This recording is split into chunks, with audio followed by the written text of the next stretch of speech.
Directora ejecutiva del Centro de Políticas Públicas e Innovación en Salud de la Universidad del Desarrollo, la ex subsecretaria Paula Daza. ¿Cómo está, Paula? Bienvenida.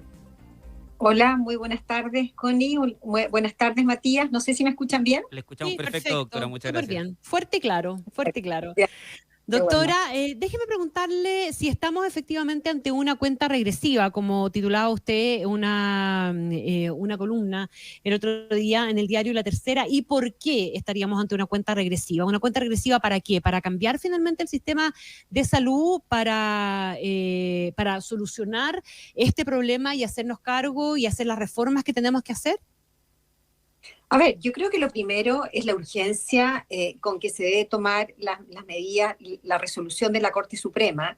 La Corte Suprema fue en noviembre, ya llevamos más de 80 días en que se ha determinado que la Superintendencia de Salud tiene que ver cómo aplica esta resolución de la Corte Suprema. Hasta el día de hoy no hemos visto ninguna respuesta y eso ha hecho que haya mucha incertidumbre en muchos actores. No solamente en las ISAPRES, porque esto afecta obviamente al sector privado asegurador, al sector privado prestador, a los pacientes y a muchos otros, y a los profesionales de salud, que duda cabe. ¿Y por qué? Porque estamos hoy día frente a la crisis sanitaria, yo diría, más grande del punto de vista del sistema de salud de los últimos años. Y hoy día el gobierno tiene la responsabilidad de prevenir una de las crisis más grandes que puede impactar a muchas personas, y no tenemos todavía la dimensión de cuánto puede ser eso. Y por eso, frente a la determinación que hizo el Tribunal Constitucional, la Corte Suprema, y el mandato que le dio a la superintendencia, todavía no hemos escuchado. Hemos escuchado algunas propuestas, que se está fortaleciendo el sistema público de salud, que se está fortaleciendo FONASA como asegurador, pero claramente esas son propuestas, parches que no van en la línea de solucionar una urgencia que nos parece que debiera haberse hecho lo antes posible en vista de la incertidumbre que hay tantos pacientes. Hemos visto ya prestadores de salud, ¿cierto?, que están restringiendo la atención de ciertos pacientes que tienen ciertas ISAPRES, y por lo tanto, si las ISAPRES caen en insolvencia en el corto plazo, ya se ha dicho, ¿cierto?, el impacto que puede tener en todas estas personas. Doctora, entonces, ¿por dónde tiene que ir la respuesta que tiene que dar el gobierno? Y lo pregunto porque se han puesto varias alternativas sobre la mesa, ¿no? Una que descarta el gobierno, que es prestar recursos fiscales como para hacer una suerte de, comillas, salvataje de las aseguradoras privadas. Y por otro lado, otra que también ha puesto encima el Ejecutivo, que es enfocarse en proteger a los afiliados y que no se queden sin prestación médica. Me imagino que puede haber una tercera también, pero le estoy diciendo las que ha mencionado hasta ahora el Ejecutivo. Sí, efectivamente. Bueno, yo creo que aquí han habido varias propuestas. Han habido propuestas de los ex superintendentes, de los ex superintendentes en los últimos 3 gobiernos anteriores de la Concertación, y también del ex gobierno del presidente Piñera, Patricio Fernández, que estaba ahí. Y lo primero es resolver con urgencia lo que ha dicho la Corte Suprema.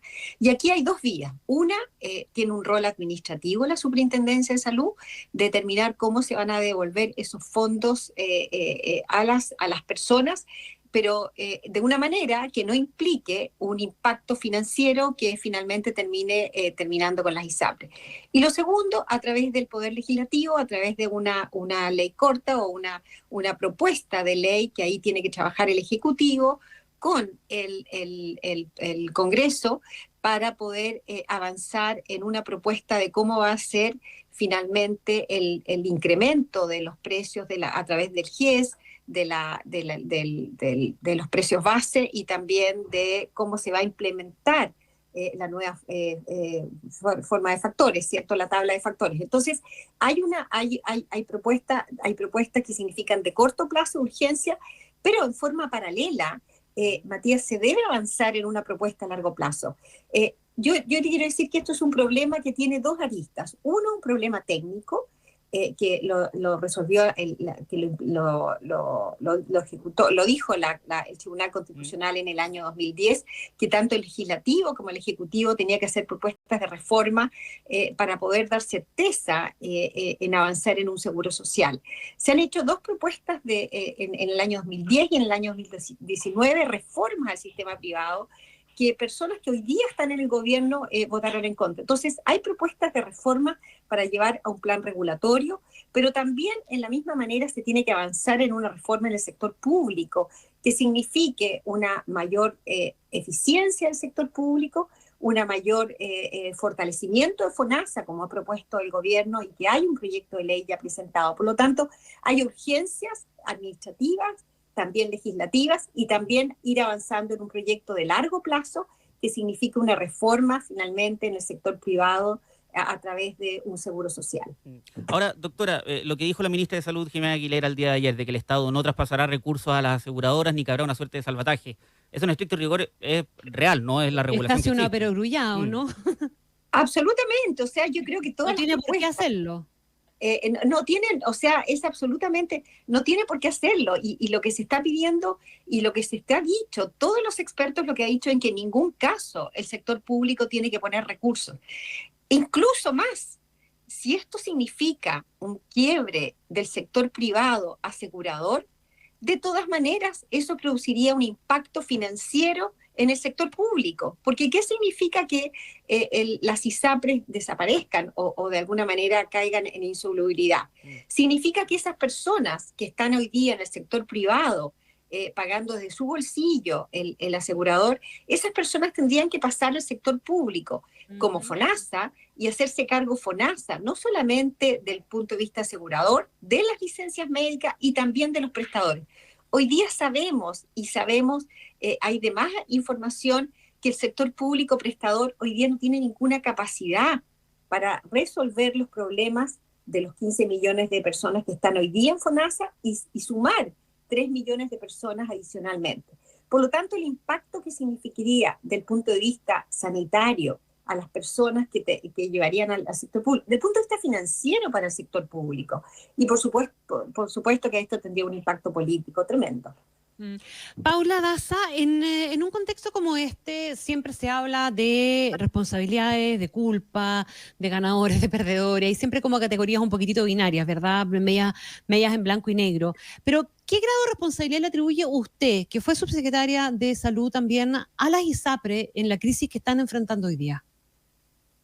Bueno, yo creo que acá todos tenemos alguna responsabilidad. De todas maneras, yo creo que obviamente del punto de vista ejecutivo, del punto de vista legislativo, que no se avanzó en las reformas adecuadas. Pero por otro lado también el mundo asegurador privado, las ISAPRE, a pesar que ellos han respetado todas las normativas vigentes durante ese momento, obviamente tampoco no impulsaron reformas que avanzaran en el sistema privado asegurador en una reforma del punto de vista de seguridad social. Y por lo tanto yo creo que todos los actores de alguna manera tenemos responsabilidades sociales, el Ejecutivo que duda cabe, el Legislativo yo diría que mucho, y por supuesto que el sector privado no impulsando las reformas adecuadas. Ellos han respetado las normativas, se han tenido que adecuar, pero yo diría más que responsabilidades, aquí hay principalmente causas, unas técnicas como la que he dicho, y por otro lado políticas, es decir, que no hemos sido capaces de ponernos de acuerdo en los últimos 12 años en hacer las reformas correspondientes al sistema de salud.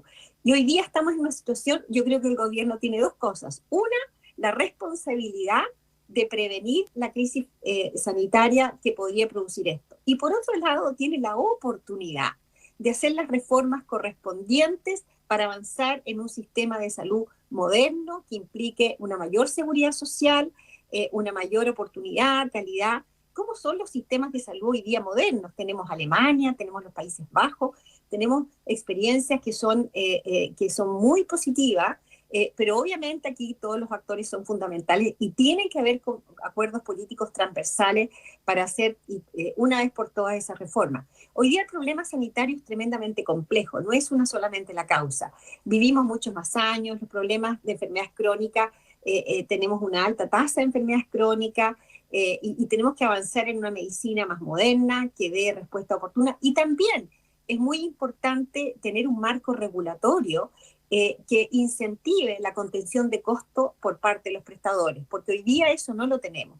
Por lo tanto, esas reformas tienen que ir en un avance para poder contener los costos desde el punto de vista regulatorio y por supuesto, que incentivar una mejor calidad de salud. Doctora, las reformas se hacen obviamente a través del Ejecutivo y el Legislativo, pero a su juicio, ¿la Asociación de ISAPRES debería volver a sentarse en la mesa que había convocado el gobierno? Yo creo que es importante entender todas las partes. Yo creo que es importante por parte de las ISAPRES, lo que yo he escuchado y he leído a través de la prensa, que ellos se han sentado, pero todavía no han tenido una respuesta en los últimos 2 meses y esperan que cuando se sienten el gobierno les haga una propuesta concreta. Y más concreta en el sentido de decir, bueno, ¿cómo se va a avanzar? Cada vez que hemos escuchado al gobierno sale diciendo que va a fortalecer el sector público, los mensajes son que va a fortalecer FONASA, y sabemos que el espíritu del gobierno que tenemos hoy día era hacer un monopolio en la salud pública. Y sabemos que eso lo único que puede producir es más dolor, más enfermos. Hoy día las personas quieren elegir su sistema de financiamiento, por lo tanto yo espero que cuando se sienten y si se sienten a conversar, obviamente el Ejecutivo tenga una respuesta más clara, más precisa y obviamente en la vía que signifique que no afecte a todos los enfermos y particularmente a los enfermos crónicos y los que están necesitando una atención hoy día. Paula Daza, bueno, vamos a tener muchas oportunidades para seguir conversando, ¿verdad? Porque este es un año donde el tema salud se viene con mucha fuerza, no solo está la crisis de las ISAPRES, sino que está lo que tú también señalabas recién, el pendiente o la pendiente reforma del sistema. De la pandemia, mira, qué maravilla, ni hablamos. Sí. Pero Sí. ¿tienes alguna mirada del momento pandémico, no? Sí, mira, yo creo que, a ver, en ese sentido yo creo que Chile ha hecho un gran plan de salud que significa un programa de vacunación muy positivo y finalmente eso es lo que nos ha impactado, que a pesar que en otros países, como vemos hoy día en Europa y en algunos países, cierto que el impacto de la crisis sigue teniendo un aumento de las demandas de las camas críticas, todavía eso no lo vemos en Chile. Pero yo creo que no podemos bajar los brazos. Hoy día, lamentablemente, la cobertura de vacunación de las cuartas, quintas dosis son tremendamente bajas y yo creo que hay que seguir insistiendo en que la vacunación es la estrategia para evitar ciertas futuras nuevas variantes y futuras nuevas casos como tuvimos. Yo creo que tenemos que estar muy preparados para el próximo invierno. El invierno es cuando vienen los periodos más duros y más difíciles y ojalá que en ese periodo tengamos una población mayor vacunada. El subsecretario dijo que su objetivo era que en mayo hubiera al menos un 80% de la población objetivo vacunada con la dosis bivalente. Ojalá que se cumpla esa meta, porque sabemos que eso finalmente termina protegiendo a los más vulnerables, que son los enfermos crónicos y las personas mayores. Bien, pues, Paula Daza, ahora sí, te despedimos por lo menos de esta conversación, ¿verdad? Ya tendremos más oportunidades en el futuro. Paula Daza, directora ejecutiva del Centro de Políticas Públicas e Innovación en Salud de la Universidad del Desarrollo. Un abrazo, muchas gracias. Gracias, doctora. Ya, gracias, que esté muy bien. Chao, chao.